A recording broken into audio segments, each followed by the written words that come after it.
ক্যামেরার জন্য নতুন লেন্স কিনলে অবশ্যই একটা ফিল্টার কেনা জরুরি। এটা হচ্ছে ক্যানএফ কনসেপ্টের ভেরিয়েবল ফিল্টার। এই ফিল্টারটার দাম পড়ছে 1500 টাকা। আর এটা একটা ভেরিয়েবল ফিল্টার।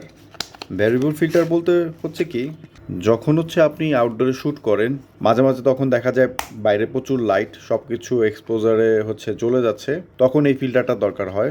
এই ফিল্টারটা করে কি, এই যে দেখাচ্ছি, অন্ধকার দেখাচ্ছে, আস্তে আস্তে করে সব দেখা যাচ্ছে। মানে এইটা তখন ঘুরায় দিলে হয় কি, বাইরের যে এক্সট্রা অতিরিক্ত লাইট ওইটা ক্যামেরা লেন্সে প্রবেশ করতে বাধা করে। তখন হচ্ছে ক্যামেরাতে সব কিছু শার্প ডিটেল দেখা যায়, কোনো কিছু ওভার এক্সপোজ হয় না। যতটুকু পারলাম সহজ ভাষায় বুঝাইলাম। এছাড়াও ক্যামেরা লেন্সকে সুরক্ষা দেয় ফিল্টার।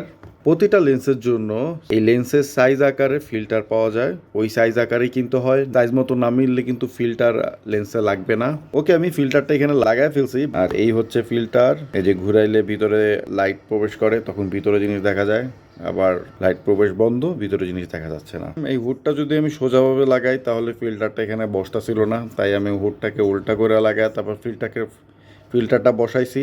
এখন কি করা আছে, শখের জিনিসের প্রোটেকশন দরকার আছে, সব কিছু দরকার আছে, তো এর জন্য এভাবেই লাগাইছি। জানি লুকটা দেখতে একটু ভালো দেখাচ্ছে না, কিছু করার নাই। তো আজকের ভিডিও এই পর্যন্ত। আল্লাহ হাফেজ, দেখা হচ্ছে আমার নতুন কোনো ভিডিওতে।